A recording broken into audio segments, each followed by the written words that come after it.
네, 주변에서 상속세가 너무 많다 보니까 많은 고민을 한다고 합니다. 상속세 최고세율이 50%나 되는데 내가 집에 한 채 있는데 이 집 가격에 50% 세금 낸다면은 나는 어떻게 해야 되느냐, 이런 고민을 하시는 분이 계시는 것 같습니다. 그럼 구체적으로 한번 찾아보도록 하겠습니다.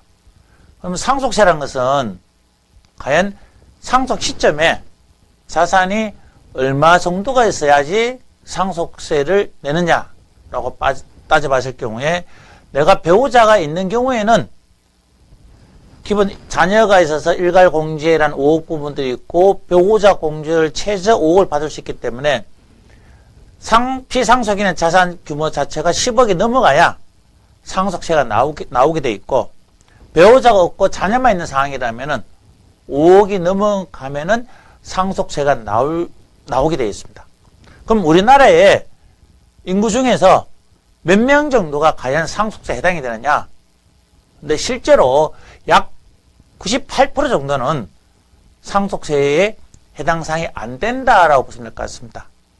결국 내가 열심히 일을 해서 지금 저축을 하고 있지만 내 노후생활비를 쓰고 남아있는 자산이 5억이나 10억을 다 합쳐서 집이라든지 토지라든지 또는 내가 금융자산 모든 걸 다 합쳐서 5억이나 10억이 넘지 않는다면은 사실은 상속세에 대한 고민을 하지 않아도 된다는 거고, 그런 분들이 우리나라에 사실은 한 98% 정도가 세금을 내지 않아도 된다라고 보는 겁니다.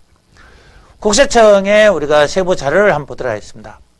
보시는 것에 이제 제일 좌측편에 2016년도 한 해에 돌아가시는 분이 한 28만 명 정도 되십니다. 그 중에서 상속세의 과세 대상이 되시는 분은 7,000명 정도로 약 2.6%가 됩니다. 그리고 100명 중에 2.6명만이 상속세 과세 대상이 되는 겁니다. 그러면서 세금이 이 2.6명에 해당되는 분들이 내는 세금이 토탈 얼마인가 하면 약 2조 2,560억 정도 세금을 낸다는 겁니다. 상당히 적은 숫자가 상당히 많은 세금을 내고 있다는 겁니다. 그래서 사실 고민은, 상속세를 내지 않는 분들은 고민이 없습니다. 그런데 자산 규모가 커서 상속세 과세 대상이 되시는 분들은 사실 이 상속세에 대한 심각한 고민을 좀 해야 된다는 겁니다. 이 세금을 내는 과정에서도 사전에 준비를 좀 잘해서 신고세 공제를 받으시는 분도 있고, 또는 제때 내가 납부하지 못해서 불성실 가산세를 내시는 분도 상당히 많습니다. 또 상속세 내시는 이 7,000명 중에서 자산 규모별로 한번 따져보게 되면은 자산이 규모가 아주 많은 분도 아주 많겠죠. 평균적으로 30억 정도 이상 된다면은 자산 다 합친 부분들이 말씀드린 것처럼 부동산, 전체 금융자산 이런 걸 다 합쳤을 경우에 30억이 넘어간다면은 그 넘어가시는 분이 전체 중에서 사실은 한 해에 돌아가신 전체 피상속인 중에서는 0.3%에 해당되지만, 그러니까 1000명 중에 한 3명 정도쯤 되시는 거죠.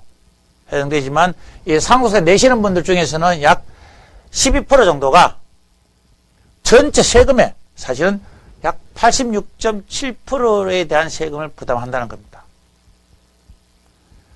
상속세는 자산이 있어서 나오는 건데 자산 규모가 커질수록 그에 따른 납부해야 될 세금도 총량 부분들이 상당히 커진다는 겁니다.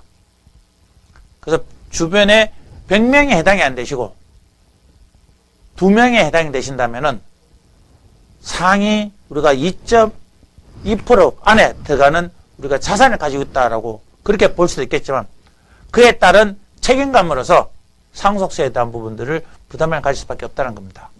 알고 계시는 것처럼 상속세는 과거에서부터 현재 그리고 미래를 쭉 봤을 경우에 상속세는 지속적으로 강화되어 가고 있는 것 같습니다. 그렇다면 나의 미래 시점의 자산을 예측을 해보고 거기에 따른 합당한 절세 전략과 효율적인 상속세 납부 전략을 수립하시는 것이 가장 좋을 것 같습니다. 네, 감사합니다.